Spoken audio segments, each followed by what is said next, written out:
Welcome to today's New Life Live podcast. Today's podcast is brought to you by you. Your donations make this podcast possible. Please consider donating today using the New Life app, visit newlife.com, or call 1-800-NEW-LIFE.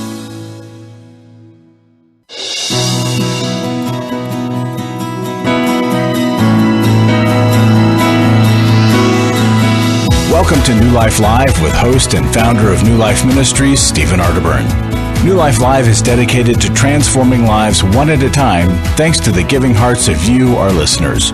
Our goal is to provide you with wisdom from God's Word to give you hope and help in life's hardest places. If you have a question you'd like to ask today, our phone lines are open. Call 1-800-229-3000. That number again is 1-800-229-3000. Now here's Steve. Yes, it is, and really glad you're with us here today. Joining me, Dr. Alice Benton. Hi, Alice. Steve. Hi, everybody. We're excited to be with you folks today. She's a doctor of grace, truth, and love, all in one, and we're grateful that she's here. And the man that means an awful lot to me, Milan Yerkovich, the man that said, I can help you get your life back. And boy, did he ever do it. So thank you, Milan. I would have liked like a 20% bonus, but I got the life back I had, so that's fine. But anyway, really grateful. Hi, Steve. How are you? To be with you. Yo, doing well. Nice to see you. And Alice, it's good to be with you, you too. You were snickering, though, when I was talking. I don't think I want to know why. Well, you know, it's just humorous to hear Steve ramping up into a show. I always love it because I never know what he's going to say or do. I like Milan's snickering. It's kind of a playful kind of snicker is what I like. Mm-hmm. Anyway, all right, 1-800-NEW-LIFE if you need some help. We're going to go right to the calls here. People have called us. We've got them going 1 week from Thanksgiving. And you know this verse that says give thanks in everything? A lot of times we go, well, I've really had a tragedy, but I've got to give thanks. Here's another way to look at that, and that is sit down with your family at Thanksgiving this year and give thanks in everything. Thank God for the person that raised that turkey. Thank God for the person that planted the corn that the turkey ate. All those. Really, think about all the things you have to be thankful for, and it'll be a great time for them. All right, let's go to Julie, Cincinnati, Ohio. How you doing, Julie? Good to talk to you today. What's going on? Hi. Thanks so much for taking my phone call. I appreciate it so much. Yeah, absolutely. I recently found out that my daughter, who is 18 years old and living in our house and is attending college at this point, has been a very hard worker her whole life. We raised her Catholic. I've since been on a conversion of my own out of the Catholic faith, but she was raised with God, and she attended Catholic schools until 8th grade. Okay. I just recently found out that she is doing exotic dancing on the side, and as you can imagine, heartbroken, like full-on heartbreak. One of the worst things that you can probably experience as a mom, especially a mom who, we really have tried our best to do everything we can, but there's a boy involved here, and I think her being extremely naive, she was affected by this boy who, honestly, from the outside, I was completely blindsided. Would have never known his family was, his dad was going to these types of clubs. I just didn't see it. I mean, we spent a lot of time. Let me ask you something real. Okay, let me ask you. Absolutely. So how did you find out? Well, let me rewind. Her birthday was in August, her 18th birthday, and we all went out to dinner, and her boyfriend gave her what would have been pole dancing lessons. And I sat there, and I looked, and I said, what? And he said, yeah, they're just like, these little classes you take on the side, it's like these exercise-type classes. And I still was like, no, wait, what? Okay, I'm going to a break. So I have to go to a break. I got to go to a break, so we'll find out that and then try to give you some help here and really feel for you here. You're listening to New Life Live, and if you need some help, you could get it right now at 1-800-NEW-LIFE. To find out more information about New Life or to order any of the resources mentioned on today's program, call 1-800-NEW-LIFE. Now back to New Life Live.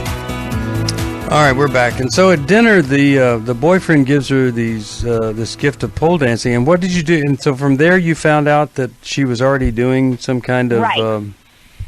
No, it started there. And so what happened is we wrote it off as, okay, this is like she would never partake in anything like that. And I even discussed it with her. And then when her work habits changed, and she's always been very responsible. When I noticed that her work, she was saying she was working at this restaurant, and she was coming home later. And we asked questions, and I put two and two together. So I found out rather quickly that I said, wait a minute. And so anyway, she had mentioned it to my husband, who didn't tell me about it because he didn't know how to tell me. So I think he was like a deer in headlights for a few days. Like, I don't know what to say to my wife about this. And so anyway, that's how we found out. Okay. Real quick, what does she say is the reason that she does it? She says that she does it because she feels a lot of confidence up there. Okay. Yeah. And to me, it's like, I basically said, I don't care if you're fully covered. I don't care. To me, it's the next thing to prostituting yourself, and that's not how we raised you. And that's definitely not how our household works. And she's got two younger siblings in the household. And we finally laid down the ultimatums last night as far as school and a car and a phone and everything else. We basically said, you're going to have to decide what's more important to you. And we didn't, we struggled with that because we didn't want to send her in the wrong direction out the door. And so what is your question for us then? My question is, was that the right approach, the tough love approach versus saying, let's work with you on this. Let's trying to keep her under our roof so that she was a little bit more protected than if we kicked her out completely and took away everything that we were helping her with, and she might rely on one of these people and end up in really the wrong hands. Okay, so she has moved out, is that right? She has not. We really just laid down the gauntlet last night. And my husband took her car keys, and, we are right now helping her with school, helping her with everything. Yeah. But from what I understand, you can make a lot of money doing this, and I don't know if she would need our help if she did it 5 days a week. So. Okay. Well, I'm going to have Milan start us off here, but I just want to say this. I don't think any more mention of this isn't what we do. This isn't, our values, because that's about you, and not about her. Right. And so now that you've said that, you don't need to, just be sure you don't need to say that anymore.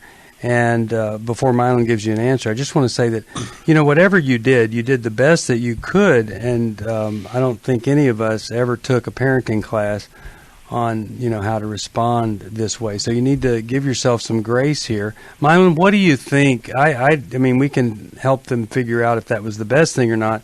But I think the better thing is, what is their next best move would be the best result of this phone call to help her. Right. Well, a lot of people say that, marijuana is a gateway drug to other drugs. Okay, so I'm referencing the usage of the word gateway. And so whether we agree with that or not, but this is certainly a gateway to sex trafficking, where we start a person off, they're naive, we give them money, we tell them what a great job they're doing, they develop a false sense of confidence. There is power in the highly sexualized 18-year-old body, to make people look at them, and they may enjoy the fact that people are looking at them. And when she says, I feel confident up there, I would want to know, instead of dropping down all these hammers, I'd want to know, so what do you feel up there? People are looking at you, and why is that important? What do you feel, and the power that you feel?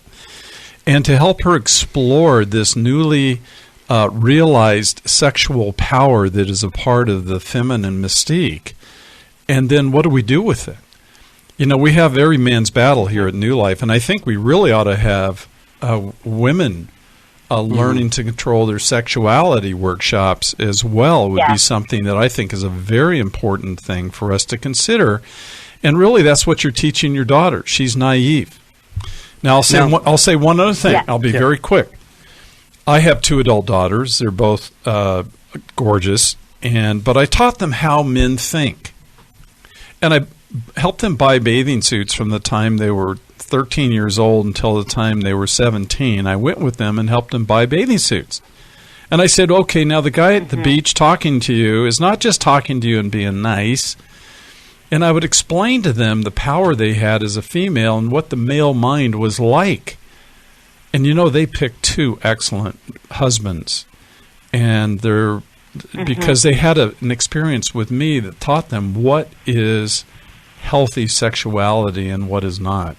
And so I would really want to take her under your wings, especially your husband, to be able to help her learn how to manage her sexuality and how the mind thinks and what men will do to her to exploit her. Yeah. Alice, I want to hear from you, but I want to tell you what she's got in store for her, Julie. I heard a testimony of a law student who did exactly what your daughter did. A man approached her, said, you are beautiful, you really have a future in modeling, had her enter into a modeling contest, paid her way, took her to New York, pressured her to sign some things in the process, got the parents' address. Before it was over, within 6 months, the lives of her parents were being threatened. Said, we know where your parents live, we have their address, you will either dance erotically, nude, you will pose, and then eventually she was forced, just like Milan said, sex trafficking, forced to have sex with men to keep her parents alive. That's what she's setting herself up for, is that kind of, she's lured into an evil underworld, and Milan could not have said it better. That isn't the gateway drug. It's the gateway. It's the full-on gate into evil.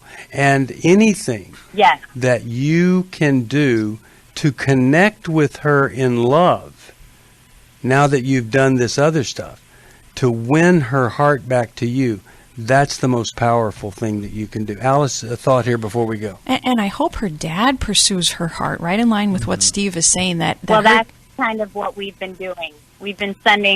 I've been really having my husband be the one who's really I think you're right to do that. I hope he would also pursue her boyfriend if he's still in the picture at all. He did. He sat down. Sat down with with the boyfriend. But the boyfriend seems absolutely fine with what she's doing, which makes no sense to me whatsoever. Well, and I think your strong boundaries that you're setting, I do think they're necessary to protect the younger siblings that are in the home, because if your daughter willingly continues on in this, she's inviting a spiritual element into your home that does put the rest of the household at risk.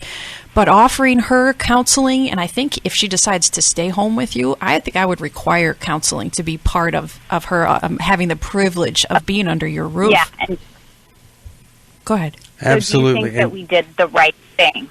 We did the right thing by kind of laying down that we're not supporting this in any way, so we're removing every support. Do you think that was the right thing to do? Well, I said you should have a conversation with her. And when you start removing things right and left and you're just correcting the behavior, you need to learn and have somebody speak to her heart. And she needs to be able to have somebody professional ask her, what's really going on here? let's just say that you look at all the things that you did, and maybe, I'm not suggesting this, I'm just saying, maybe you decide, oh, you know what, she really does need the car to get to school or whatever. You can always say to her, okay, I think we were a little tough here, and the other thing that we really didn't focus on is sharing with you our love and care and concern. And, honey, more than anything, this isn't a situation of where you're a shameful person. What this has shown us is that in the area of discernment, wisdom, choices, that's where we need to help you, because there are just things here that you're not able to see. And if you could, I don't think you would ever get up on a stage like that again. So there's some things that need to be helped through counseling so that she doesn't need to feel that kind of power. It is a powerful place. If she was up there singing in front of people, you feel confident and competent and powerful, and it just so happens that she's picked something to do in front of people that really is so much worse than it even appears to you. So I want to encourage you to connect with her heart, provide her with resources.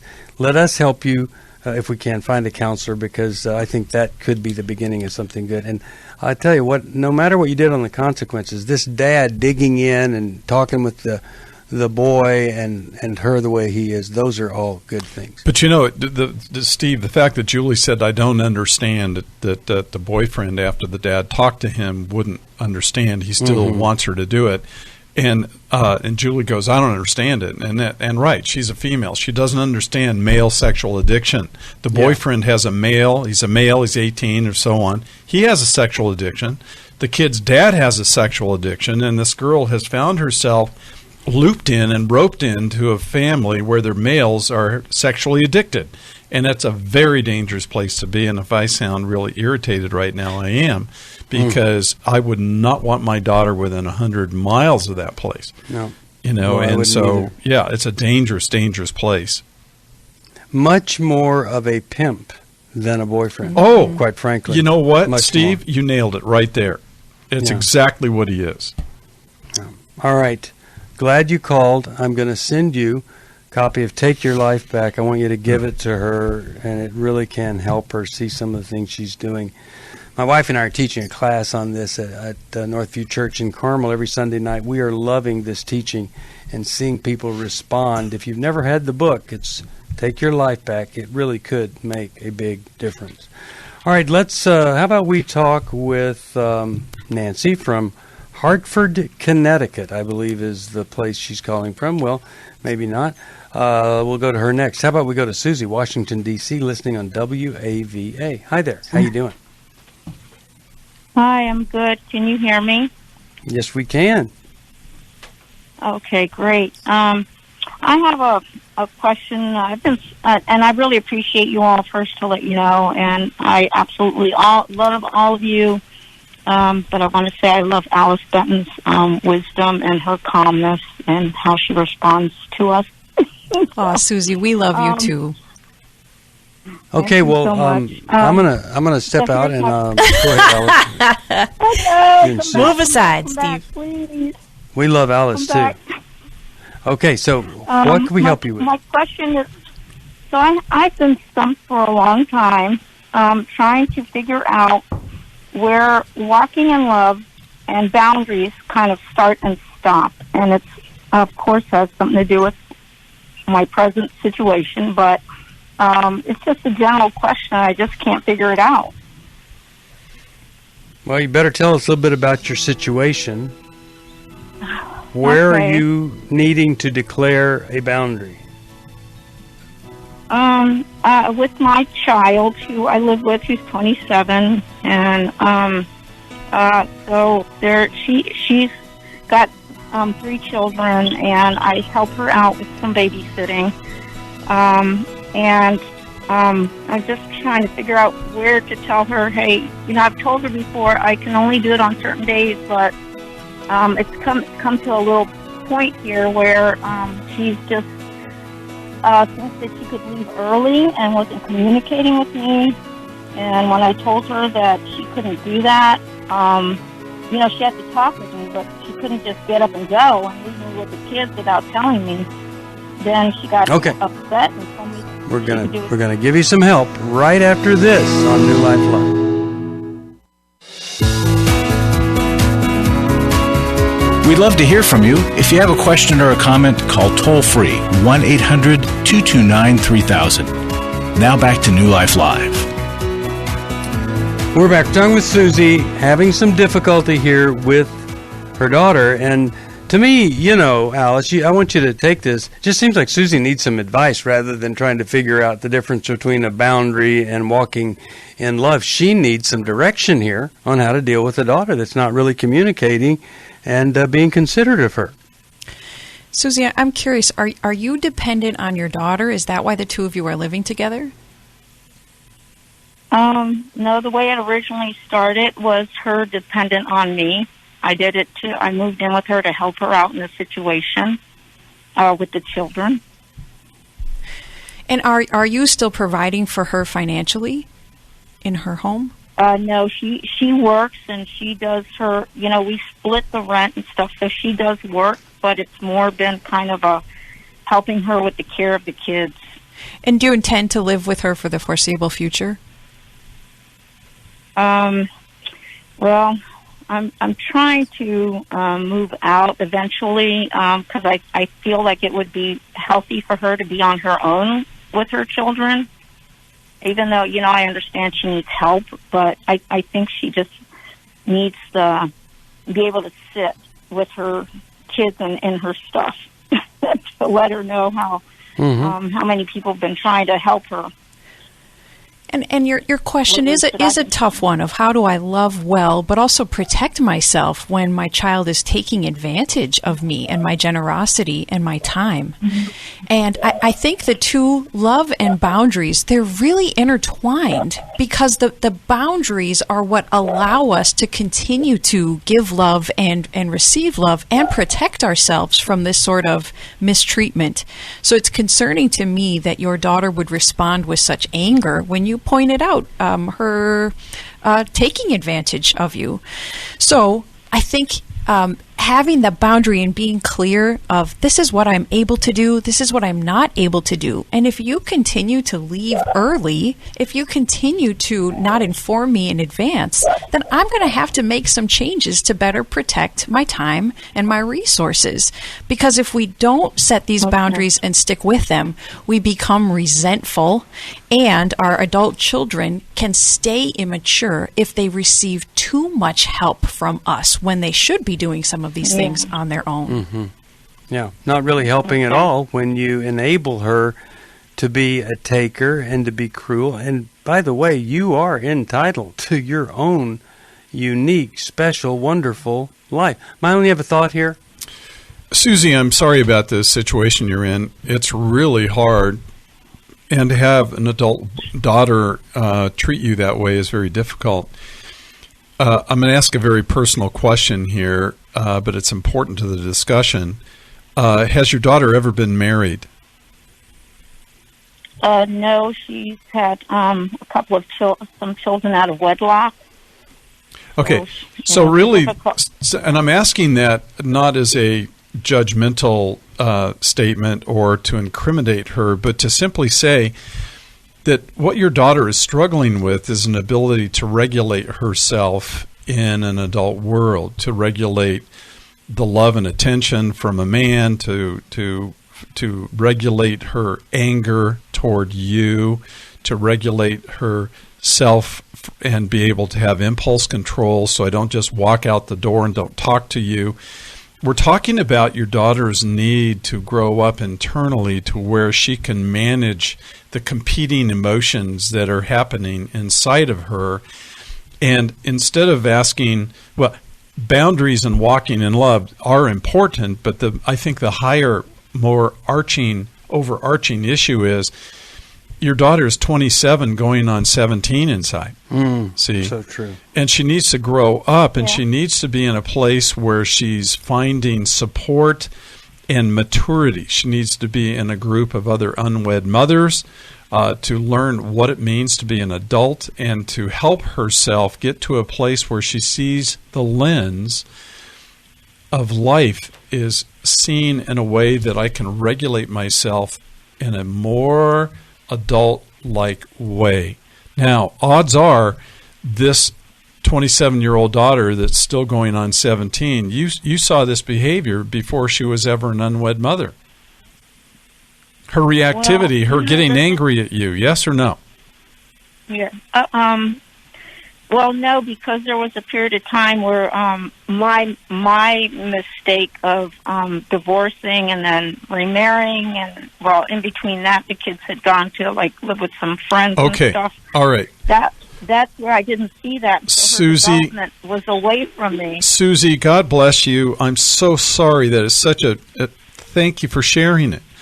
So your daughter's been traumatized, you see, also in the midst of having to go through. I understand that. Okay, so when you talk about leaving and letting her feel what it's like to have she and the kids, that could be a disaster too, because she's not mature enough to manage her life and take care of 3 kids. But let's say you lived outside the home and you came in and just babysat and then went home again, and you weren't there all the time to have to deal with it. But your daughter really needs a lot of help. She needs to be in therapy. She needs to be in a support group with other mothers, and she just needs a big amount of support and love around her to grow up and heal. Anger toward you in the midst of you being helpful to her and giving to her. It's a characterological problem.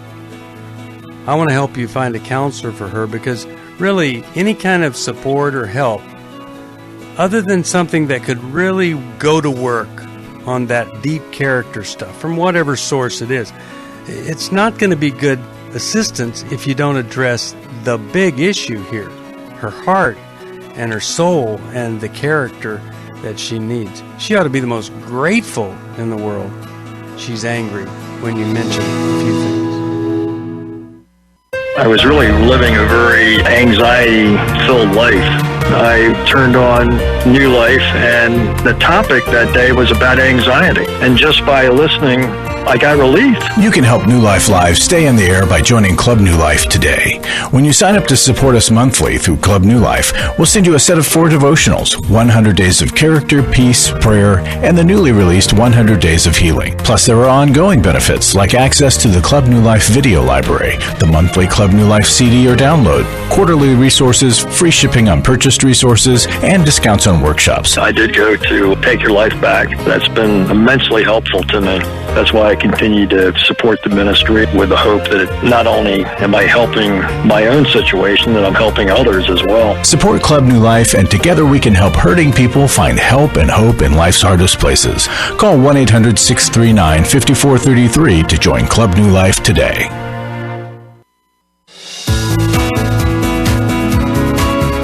We're glad you joined us for New Life Live. To be a part of the program, call 1-800-229-3000. Now back to New Life Live.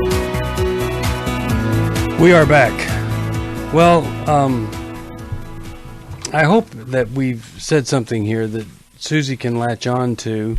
I hope that, no enabling of somebody in their 20s, especially in the face of when they're bitter and angry. It just doesn't help anything, and it's really, really hard to surrender to that. Alice, you have a final thought there? I just want to give some wording to Susie and to the other parents out there. We can open this conversation. It happens best at a moment of peace when we're not in the midst of the problem.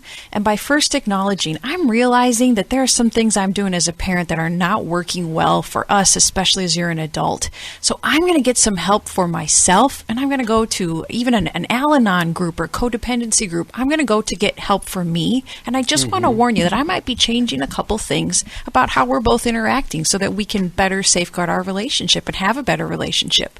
Starting with that humility and a little advanced warning can help, although we have to expect that our adult children will be upset with the changes that we make.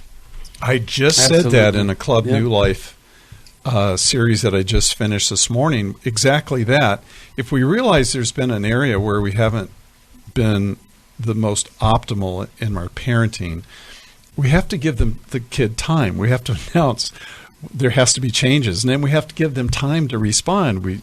Right. Precisely your point. Yeah, It's really important good. to give them advance warning.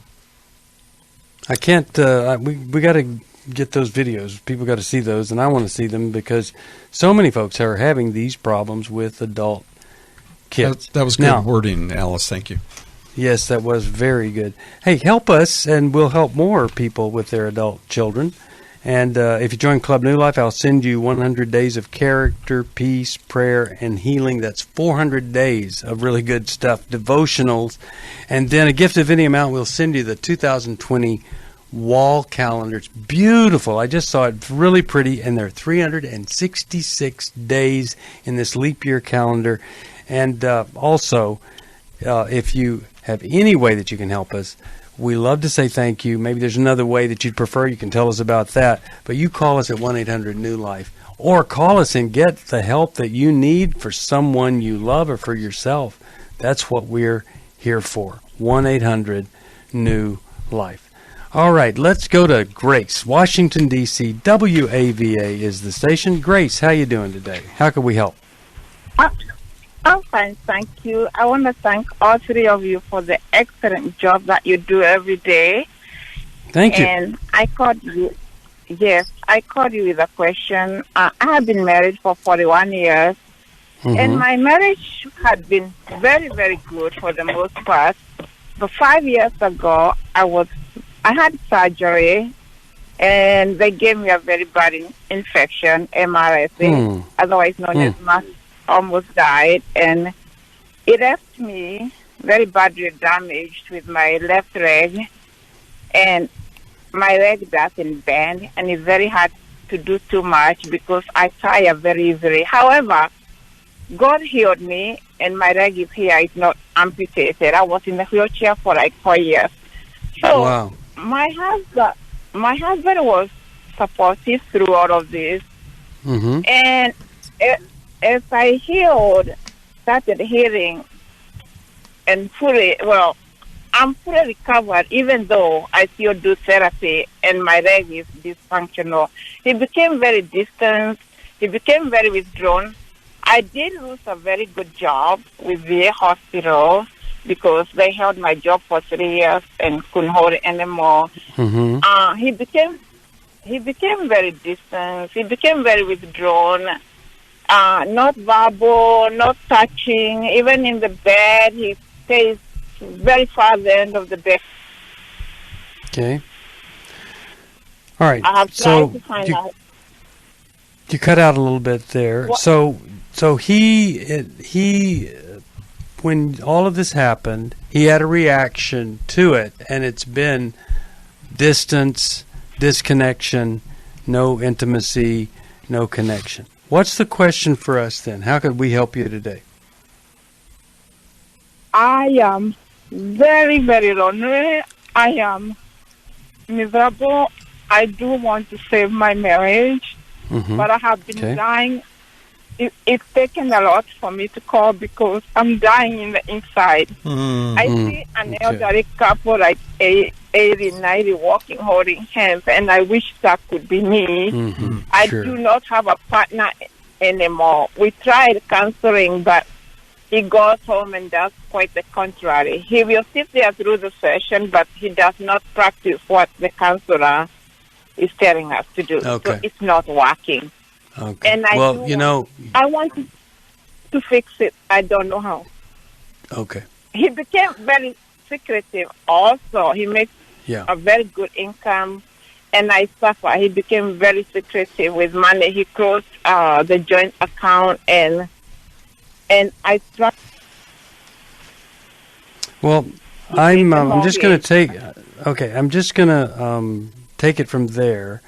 And a lot of times, things are kind of rocking along until there's trauma, tragedy, and somebody's just not up for it. And the way they cope with it or react to it is shocking. But that's what we've got to deal with here.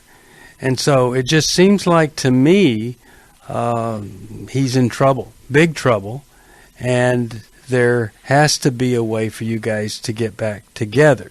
Now, I'll give you an ultimate solution here that's happening in February. But Alice, what do you think here? What could be a way for her, or what's her best course, do you think, to try to bring him back, if it's at all possible? Oh, Grace, your world has been falling apart since the surgery and the infection, and now your marriage. This is just horrific.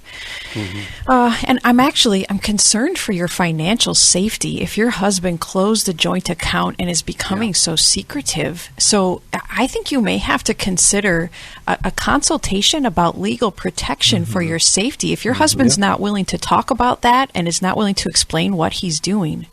Now, I do see hope that he's attending counseling, and it sounds like he's still going. So I don't want you to give up on that avenue either. I hope that you're telling your counselor everything that you're telling us. Sometimes we might assume a counselor can read the situation so well they know without us telling them.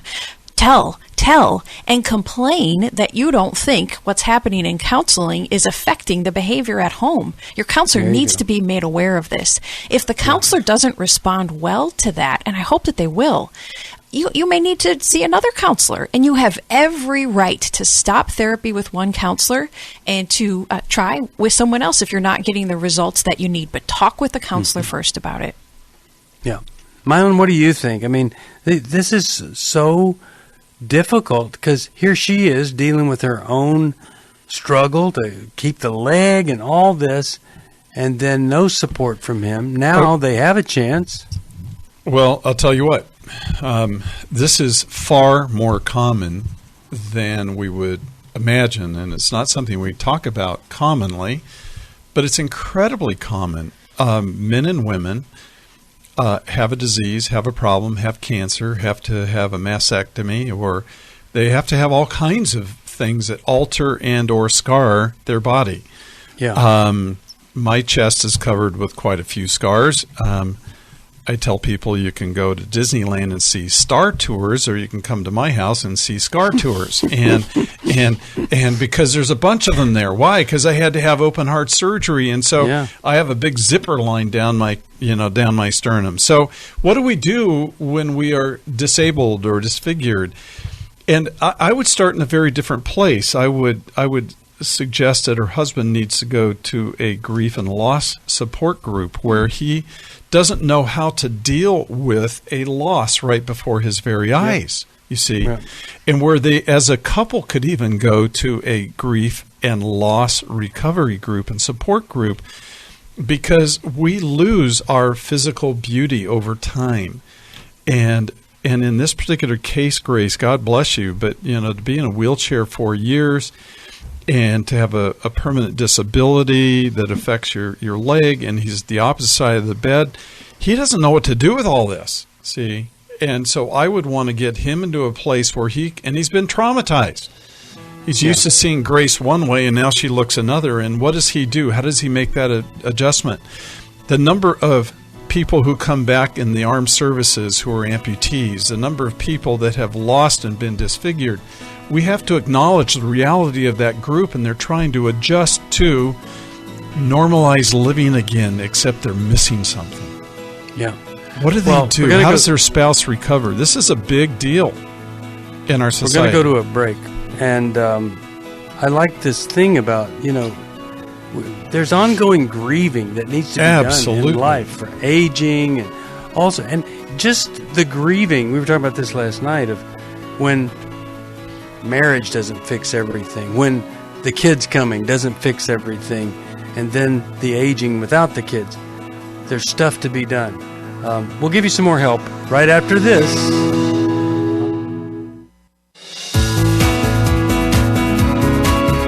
To find out more information about New Life or to order any of the resources mentioned on today's program, call 1-800-NEW-LIFE. Now back to New Life Live. We are back. You have a problem, we got an answer, we probably got a workshop, and the ultimate answer for a couple like this is they go to the Intimacy and Marriage Workshop on February the 14th. Now, December 6th, that's our last Every Man's Battle.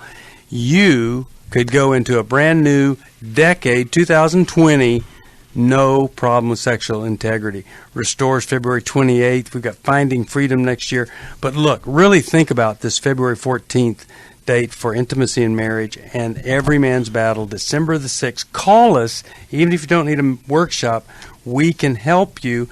And if you haven't heard about this Rhine cruise that we're going to go on, Milan and Kay are going. It's the 28th of September in 2020. We always do a trip every year, and that's what we're going to do this year. You need to get that cabin reserved as soon as you can. It's going to be one amazing trip. It's 1-800-NEW-LIFE. That's the place that you call.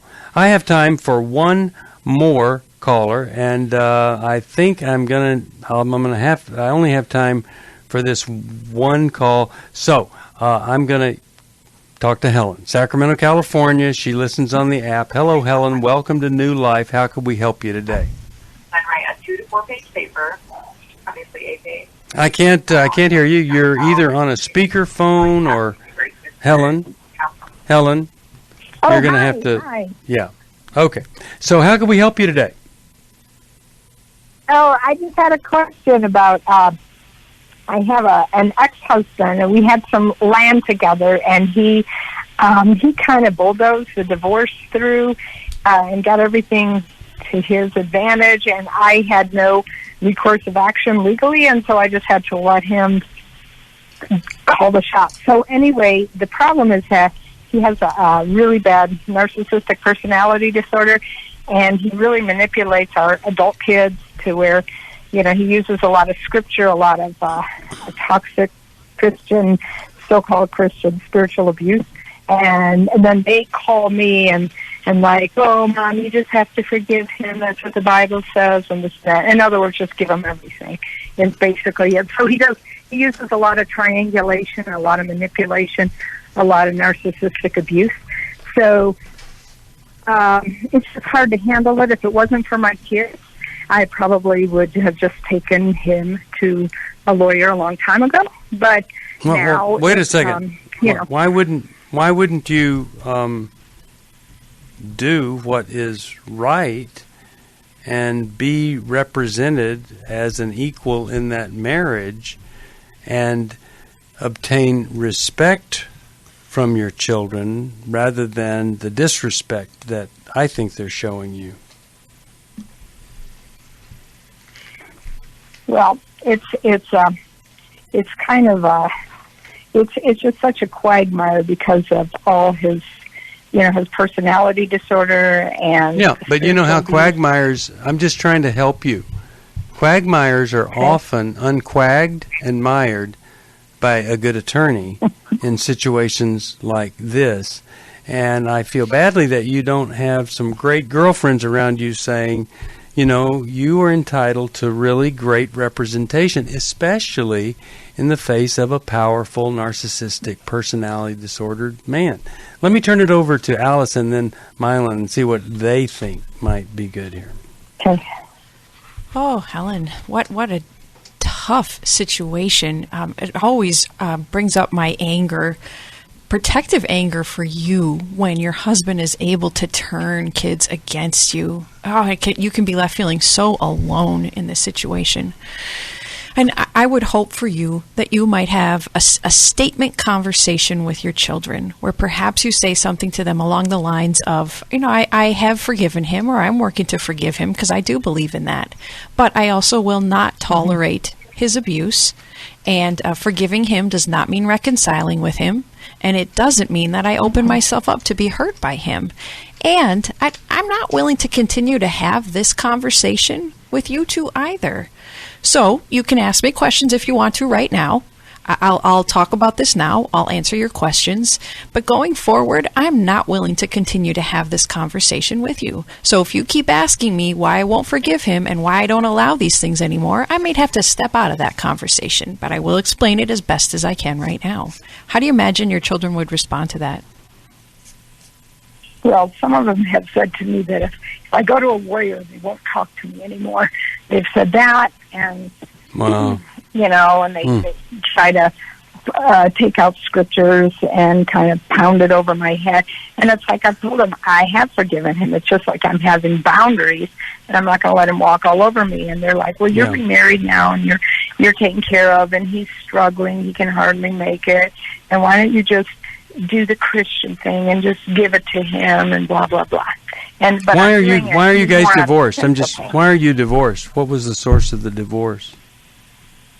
Oh, he was a typical narcissist and decided to discard me. He was on Match.com looking for other women while we were still married. He was taking off and had abandoned me many times. Wow. It's a big story, but he's. I'm very sad for you. Told me that. I'm very sad that your kids don't have compassion for you, and it's hard for them to develop that with a narcissistic husband. So I hope and pray two things. I would pray that, Helen, you'd let us get a really great counselor for you in Sacramento. I think that's a big, giant first step. You need somebody on an ongoing basis to help you grow through this. Secondly, I just can't encourage you more to set an example of standing up for the value that you have as a human being. Talk about that and take your life back. There's nothing, you should not let them quote scripture at you, and you should just tell them, I am a valuable person created by God in God's image. And when somebody uses legal things and emotional manipulation, I am just as worthy to be represented well where this battle's being fought, and that's in the court system. So I would hope for that. And then a great Bible study with some other women where you can develop some really great relationships. I'm going to send you Understanding and Loving a Person with Narcissistic Personality Disorder. And I'm hoping you like it so well that you buy 8 copies for all the kids, grandkids, and everyone, and then maybe they can see some of the things that are going on here, because it's not fair, and they're really mistreating you. You know, Milan, you said earlier something about things being so common. We hear about the divorce rate all the time, but, you know, the married and miserable rate is really quite shocking. And it just doesn't have to be that way. There are ways to get out of that rut.